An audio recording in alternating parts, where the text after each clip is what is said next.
Hello, we are so glad you're here with us. I am Sue Rickles. I'm here with Connie Wilder, my podcast colleague and friend.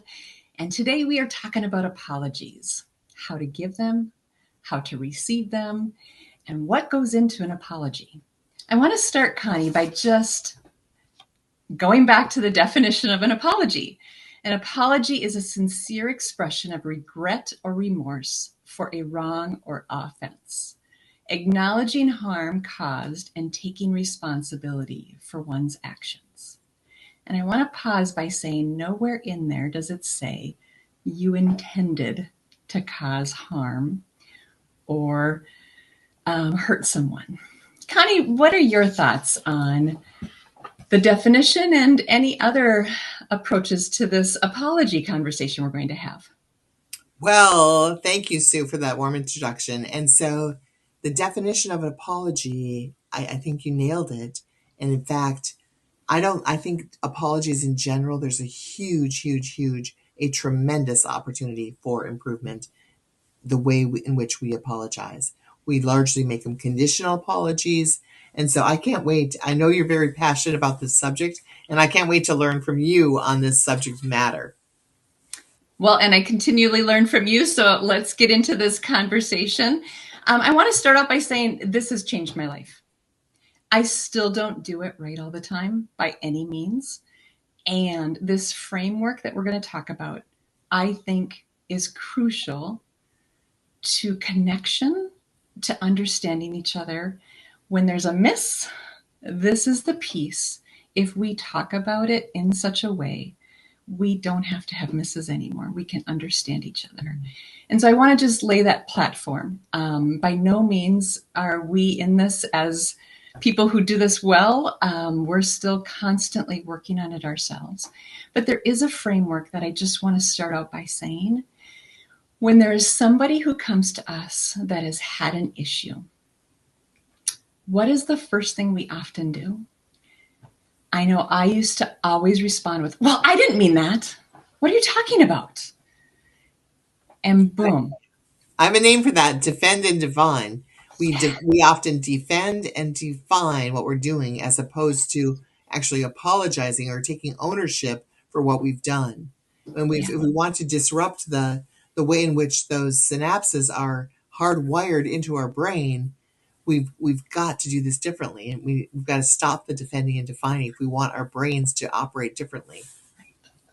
And that defensiveness isn't automatic, right? It's that protective stance.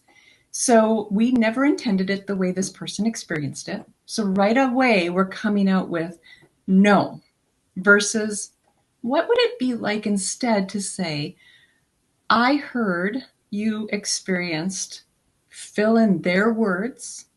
Did I hear that right? Just first and foremost, restating back to them what you heard them say to make sure you heard it right. Yeah, that sounds like magic to me.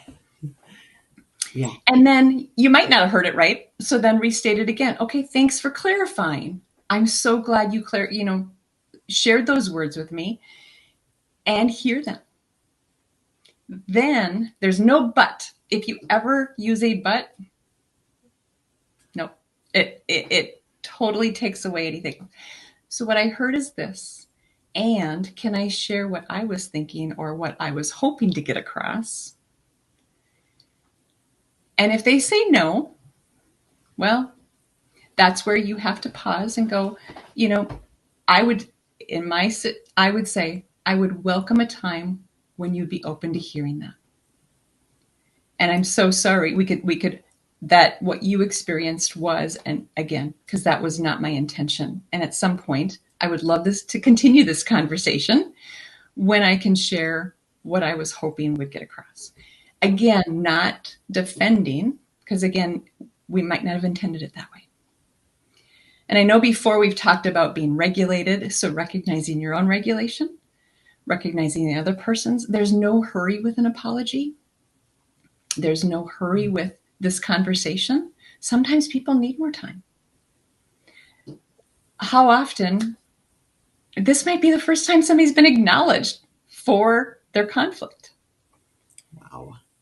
right? I don't know about you, but most of us weren't raised with parents or friends who said, wow, I don't think I heard you right. Can you restate that? Or you seem really upset. I think I missed that, missed something. Can you tell me that again? Instead, it was like, stop being whatever, or, you know, and so the modeling, and again, that's not blaming our parents because they probably weren't modeled for. But how can we do this better so that we hear each other? Connie, what are your, I've done a lot of talking. I want to just get your feedback on what we've talked about so far of just that repeating back, acknowledging. Any thoughts from your side? Yes, you've mentioned the word acknowledgement, which that is an enormous piece of so many things, including apologies. And the acknowledgement of, because if I'm feeling heard, and if one hears me, if you hear me, then it takes the wind out of my sails, so to speak. It takes that armoring up, that, I'm going to tell you how I feel, right? Or whatever it is. And so that acknowledgement piece puts us on the same playing field to me. You've also mentioned the word but, and the but happens a lot in apologies. And I'll give you an example. That's a nice sweater, Sue, but it would be so much nicer in red or whatever, right? And so like that's what the but takes away whatever we're about to say. It negates the whole conversation. It negates the purpose of the apology. So if you've got a but in your apology, put it elsewhere and consider removing that with or replacing that with the word and. It's on my list of powerless words. And so I've got a list that the but, and so and I actually have an example of um, a woman who's a lawyer who posted something on Facebook, and she had this written thing, and she'd asked me for my opinion on it. And I said, well, she had about 13 of the word just in there, just this, just that. And so I said, your statement would be much stronger if you removed the word just. And so she did that and said, just this once. And so tongue in cheek a little bit, just this once. Yeah. However, the exact same thing is true with the word but. And if you listen to what people are saying, we use the word but all over the place. And we largely use it where we're losing people in our communication. We are losing people. And Sue, what's your experience been with the word but? Well, I'm just going to say we need to leave the butt out of this. um, you're spot on, Connie, but completely negates anything we said prior to that word. So it's useless. If we've said but, it completely takes away from what we've tried to get across. The other thing in an apology that is so important is the use of an I statement. If you lead with you in any discussion, it'll put the other person on defense. You did this or you said this versus when you said, I felt, or I felt this when you said, whew, that takes away because I'm just saying my experience and I'm not accusing you of what my experience was. I'm just sharing what my experience was. And then responding is, I intended this. I heard you say this. And same thing when it gets to once we've heard and that apology. Now, apologies also, I want to go back to sometimes we need to sit with it. Sometimes we're like, I am so angry right now. I couldn't apologize. That is okay. I need to think about this for a bit. Can I get back to you? Thank you for bringing this to my attention. I need some time with this. Period. Because we need to own it, sit with it, construct a response. Everybody responds, some respond really fast and they're good at that. Some of us also need some time to just get our words right, think about it. Everybody processes differently. So there's no right or wrong in that either. But I really, if I were to say I statements, and statements are the key to this. And when we apologize, sorry is not an apology. And I know we alluded to that in one of our prior podcasts. Mm-hmm. I am sorry that I, in detail, like what you did or experience, that other person encountered, be specific. I'm sorry I didn't listen well enough. I'm going to work on that. And I'm really glad you brought that to my attention. Then there's also and I was going to ask you this, the forgiveness piece. Will you forgive me? Now, sometimes that's necessary. Sometimes it's not. I'm curious your thoughts on that word, because there can be an apology and no need for forgiveness necessarily, but sometimes there is a need for forgiveness. What are your thoughts, Connie, on just forgiveness? Wow, so some of what you're saying, I wanted to actually cover my face. That's some of how I'm feeling. In fact, I've got an apology that's out there. When you talk about sometimes the way we need to process information, and sometimes we need to sit with something. I've done something where I've been the not. This is not a a bold moment by any stretch, but in terms of being vulnerable, and where I have reached out to someone to apologize and let's move forward, and they needed to process it in their own time frame, in their own way, and I didn't really have that for that person. I didn't, and so that is a huge like lesson for me is while we're talking. It's a huge opportunity for me to recircle that because I kind of let it go. I'm forgiven them, yet it gets dicey quick. It gets dicey quick, and I think for me, yeah, I come back to that hurry up piece when I had my twins and they were like 3 years old and I was like, hurry up. And I realized in that moment that the hurry up was so ridiculous. Like they're not going to hurry up. And like, this is what we should be doing to get out the door. Like, even though I was like, come on, and so, yeah, I'm all over the board on this one. Well, thank you for sharing that story, Connie, because that is such a key piece. And I'm so glad you shared your own experience with it. And guess what? Emotions don't get hurried. Mm, yeah. And I know that is easier said than done because our world is so like, let's go, go, go. And I'm with you. I have to slow down. And I know I have responded poorly in the past to others as well. And probably more that I don't even know about. Wow, wow. And so, Sue, what about the conflict that you and I had a few weeks ago? We had this conflict that we almost missed each other, and if we had missed each other, I think we would have still been missing each other. And so, I want to tip my hat to you in terms of you brought up this conversation, and I'll let you tell the story as well. Well, thank you for bringing that up. But it was a complete miss to our audience where I was experiencing one thing, Connie's intention was very different. So when we talked about it in this framework that we just shared, Connie was able to hear where I was coming from. I was able to hear where she was coming from, both completely right, but from very different perspectives. And so, guess what happened? Whew.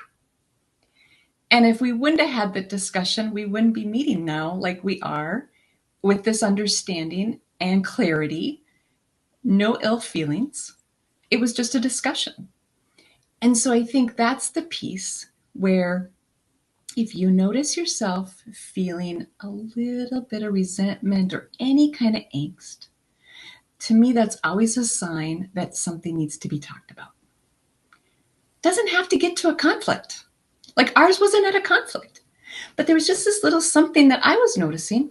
So I brought it up with you. You were gracious to have this conversation with me, and we had this understanding. So it didn't grow into resentment or anything more, where then we go this way. Mhm, mhm. And so I think that's the beauty when we do this, is it never has to get to this point of um, where we really feel angst or don't want to participate with that person and we just either walk away or do something different. And no, don't get me wrong, there's times in relationships we do need to walk away. But oftentimes it can be resolved and we don't have to. Yeah. Anything That's you so want to add to that, Connie? That's just my perspective of our situation, but anything you want to add? well, one of the things that you said to me, I think it was in a subsequent conversation, is that we are two women modeling how to stay in the arena. And that, my friend, is so valuable. And we are two women modeling this. And we are two women who have our own lives, have our own businesses to run, have our own goals and objectives, all those things. And yet our ability to have those tougher conversations, we are modeling that, Sue. And for that, I want to say thank you so much. And thank you. And it's constant work. Yeah. None of those, both Connie and I would say, probably had a little in our stomachs going into that conversation. It wasn't easy. So it's not that we have it all together either. It still was hard. And I've done this for years. You've done this for years. And it still has that. But the relief, once you start practicing this, the relief is so significant on the other side. You recognize the benefit of it. And I know with my own spouse, my kids, hearing them versus being defensive with them. Now, trust me, I don't get it right all the time, and they will be the first to tell you, yeah, my mom's not always this way. And it's true. And one of the key things I know for myself is when I'm rushed and my schedule is really full, this is much harder for me. I'm much quicker to be defensive and not hear because I'm not taking the time to be intentional and listening. And so I think that to me is my lesson to slow down. And I know my word for this year is intentional, to be really intentional in all these conversations, to hear versus being on to the next thing or moving so fast. And again, that's not an easy thing in our society. Yeah. Um, how about yourself, Connie? When you think about implementing and continuing to do this in your own life, what do you find is helpful? Wow, the slowing down and the pausing, the power of that pause is just, it's phenomenal. It is phenomenal. It offers so much both for me and the person I'm communicating with. The power of the pause is game changing. It's life changing. And let's remember that. Let's remember that. And perhaps that's it's a topic for another time for sure as well. And yet the power of the pause is absolutely instrumental and can be life changing with apologies as well. Yes. So, in closing, I know Connie and I are passionate about inviting each of you to think about reconciliation, building these strong relationships, having hard conversations. If you want questions answered about using these I statements, using this framework, please reach out to either one of us. We'd be happy to work with you because it's such a framework for your corporate life, for your home life, in all aspects of your life. Being able to hear and acknowledge what other people are saying while also owning what you have meant and intend. And so we invite you to go out and hear people, respond to people, and build those strong, rich relationships with the use